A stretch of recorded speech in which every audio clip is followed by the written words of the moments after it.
আমি আমার লাতি হয়। ও কোথায় থাকে? কলকাতায় থাকে।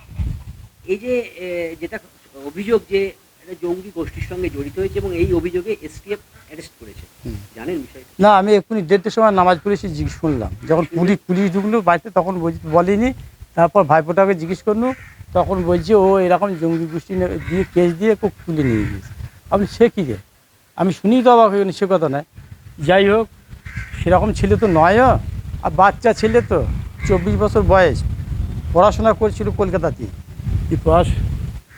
আপনার বাবার সঙ্গে পরিক্রমে খায়, তো বাবার সঙ্গে ওই মানে একটা ব্যবসা আছে, ওই ব্যবসায় যুক্ত থেকে ব্যবসা করে ওইখানেই। আর কলকাতাতেই জন্ম।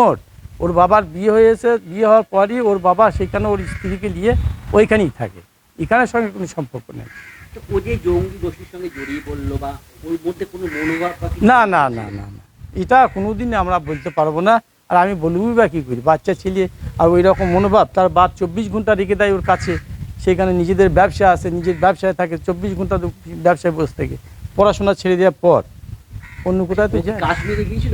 না না না না, কোথায় যায় না, বাইরে বাইরে কোথায় যায় না, কোথায় যায় না। তাহলে যেটা অভিযোগ যে কাশ্মীরের একটা জঙ্গি সংগঠনের লিঙ্কম্যান হিসেবে কাজ করছে, ওটা বাজে কথা। হয়তো মোবাইলে কিছু মানে মোবাইল খুব ঘাঁটতো, এমনি ভূতটাই এখান থেকে যায়নি, মোবাইল খুব ঘাঁটতো, ওর জন্য ওর বাবা খুব বকেল। আমি একদিন গিয়েছিলাম অনেকদিন আগে, প্রায় বছর দেড়েক আগে, তখন যেন ওর বাবা খুব বকছে যে না এরকম দিনরাত মোবাইল দিয়ে পড়ে থাকবি কেন, এ কথা। এই যা আমিও মানা করে এলাম।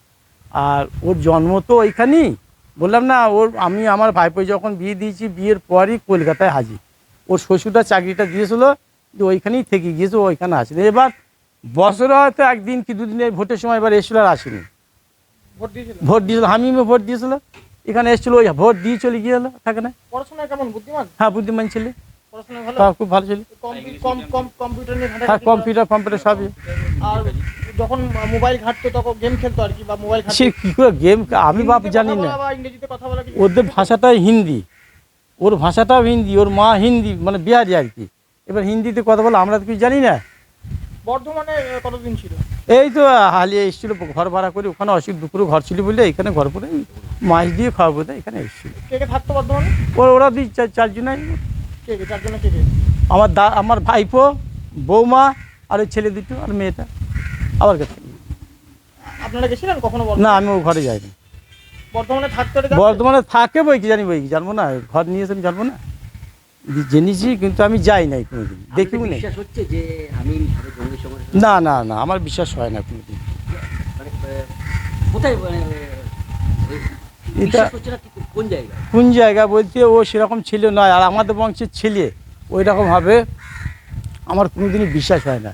কারণ আমি সবাইকে তো মানুষ করেছি। এই বিশাল বাড়ি, এই বাড়িটা কার? আমাদের, কার নামে রয়েছে? আমার 3টে ভাইপোকে দেওয়া হয়েছে। কতদিনের পুরনো এই বাড়ি? আমার বাড়ি হচ্ছে কুলুর, আমি এইখান থেকে 15-16 বছর এখানে উঠে এসেছি। আপনার নাম? নাসিরউদ্দিন মণ্ডল। আপনি কে হন হামিমের? দাদু, ছোট দাদু। হামিম কে হয়? হামিম হচ্ছে আমার ভাইপো। চিনতেন? ভাইপো হলে তো চিনবই। আচ্ছা, এখানে থাকে? না, এখানে নয়, ওরা ওর জন্মসূত্র হচ্ছে কলকাতায়, মানে আমার দাদা কর্মের সূত্রে ওখানে থাকে, ওইখানেই ওদের জন্ম হয়েছে, ওখানেই পড়াশোনা, ওখানেই কর্ম করে। কি নাম আপনার দাদা? দাদার নাম হচ্ছে মনিরুদ্দিন মণ্ডল। কি করে ওখানে একটা লিমিটেড কোম্পানিতে চাকরি করে। কতদিন ধরে? 1998 সাল থেকে। আর হামিম কি করে? হামিম পড়াশোনা করে বাবার সাথে ব্যবসায় এখন জড়িত আছে। কিসের ব্যবসা? লেবেল, প্রিন্টার, টাপেটা এইসবের। কোথায় ওরা কলকাতাতে। গতকালকে বর্ধমানে একটি অভিজাত এলাকা থেকে এসটিএফ হামিমকে অ্যারেস্ট করেছে, জানেন?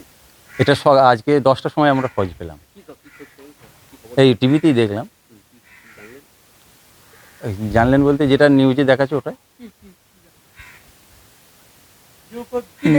নিউজে যেটা দেখাচ্ছে আপনার, যে কি পারপাসে ওকে গ্রেপ্তার করা হয়েছে। তারপর যোগাযোগ হয়েছে? ওর সাথে কি করে হবে স্যার যোগাযোগ? যেটা অভিযোগ, এই হামিম নাকি কোন একটা জঙ্গি গোষ্ঠীর সঙ্গে জড়িয়ে পড়েছে, কি করে বলবো স্যার, ও তো এখানে থাকে না, ও তো কর্মসূত্রে ওখানেই থাকে, আমাদের তো জানা দরকার, ইয়ে নেই না, ও তো আর বাচ্চা নেই, ওই 24 বছর বয়স, ও নিজের কর্মে ওখানে থাকে, তবে যেটা ও নিজের বাইক ঠিকমতো নিজেও চালাতে পারে না, এত ভীতু ছেলে। এবার এটা শুনছি, এটা শুনেই অবাক হচ্ছি। আপনাদের বিশ্বাস হচ্ছে? না, কি মনে হচ্ছে? এবার কি কোথা থেকে কি হয়েছে স্যার কি করে বুঝবো, বুঝতে তো পারছি না, নিউজে দেখছি এটাই, এছাড়া কিছু বুঝতে পারছি না স্যার। মানে ওর মধ্যে কোনো আচরণ বা কোনো না না না না, ওইসব নেই। আমি একটা কথাই বললাম স্যার, যে আমার ধরেন বাড়িতে মায়ের ফেব্রুয়ারিতে ব্রেন স্ট্রোক হয়েছে, সেই থেকে ধরেন মাঝে তারপর শুনলাম যে ও বাইকে অ্যাক্সিডেন্ট করেছে চালানো শিখতে গিয়ে, তো ও নিজে বাইক ঠিকমতো চালাতেও জানে না স্যার, এত ভীতু ও। তো সে তার জন্য এরকম এই নিউজ দেখলাম, এটা একটা অবাক হলাম অবশ্যই। এখন কেমন লাগছে শুনে, যে মানে কি মনে হচ্ছে? খারাপ তো লাগবেই স্যার, যেহেতু আমার দাদার ছেলেও। দাদার সঙ্গে কথা হয়েছে না? দাদার সাথে কাল থেকে কথা হয়নি স্যার।